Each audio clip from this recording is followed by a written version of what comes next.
Look at the highlights of the fourth and final stage of the Deutschland Tour here on GCN Racing.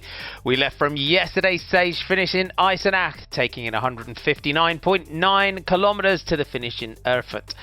With three counting King of the Mountains climbs coming in the first part of the stage, the second half would take in two intermediate sprints and 2 laps of 9 kilometers, which included the bonus sprint at the top of the Warburg Strasse and a fast run to the finish.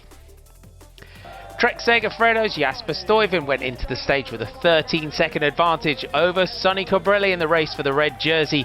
Katusha Alpecin's Jenti Biermans took the first King of the Mountains of the day at 115 to go, just ahead of Magnus Kort of Eisenach with Kamil Gradek in third. This group of 7 had gone clear with 116 kilometers to go. At the second King of the Mountains with 115 to go, Magnus Kort was now alone and took maximum points ahead of Jenti Biermans. The Dane was now going in search of the best climbers jersey. The rest of the original break, Kasper Asgreen, Mads Pedersen, Jenti Biermans, Nans Peters, Kamil Gradek and Evgeny Shalanov were now in sight of the peloton. On to the third and final King of the Mountains point, Magnus Kort went over the top to take another set of maximum points. This now put him level on 8 with Nibali, but he would take the King of the Mountains on countback. Objective achieved. It was now AG2R Le Mondial's Ben Gastauer who was attacking with just over 70 kilometers to go. The Frenchman was no danger to Stuyven's lead, so he would be hoping that they'd let him get a decent gap. Behind him, German rider Roger Kluge was on the chase. The next objective, though, was the sprint in Arnstadt with 42.5 kilometers to go. Kluge's chase would ultimately prove fruitless. He never really got closer than 23 seconds to the leader. The pressure, though, was definitely on as the peloton was fracturing and riders getting tailed off the back.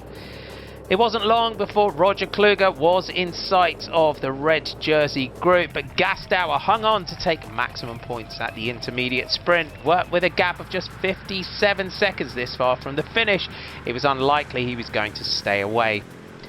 It was all over for him not too long later, and just inside 38 kilometers to go, the peloton closed in looking for a bunch sprint, but there was still a long way to go. The next man to throw his hat into the ring was Joshua Huppert of the German Continental team Lotto Kernhaus.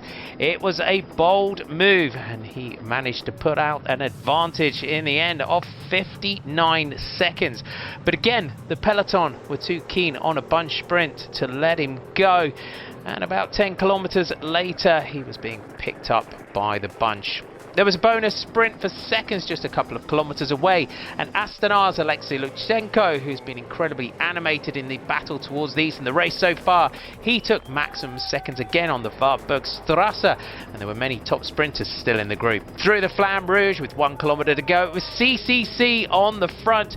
Trek Segafredo, though, were making no mistakes, leading out Jasper Stuyven. As the sprint fanned out across the road, it was Alexander Kristoff in green who came off the wheel, but the stage belonged to Bahrain Merida Sonny Colbrelli, so often the nearly man in the bunch sprint, who got a well-deserved victory with Yves Lampaert in second. Confirmation of your top 10, Colbrelli takes it from Lampaert and Kristoff, and Jasper Stuyven takes the race overall by 3 seconds from Sonny Colbrelli, with Yves Lampaert in third at 13 seconds. Lutsenko, Ulisi, Hirschi, Schlagter, Vingegaard, Schkunz and Kukalera were your top 10.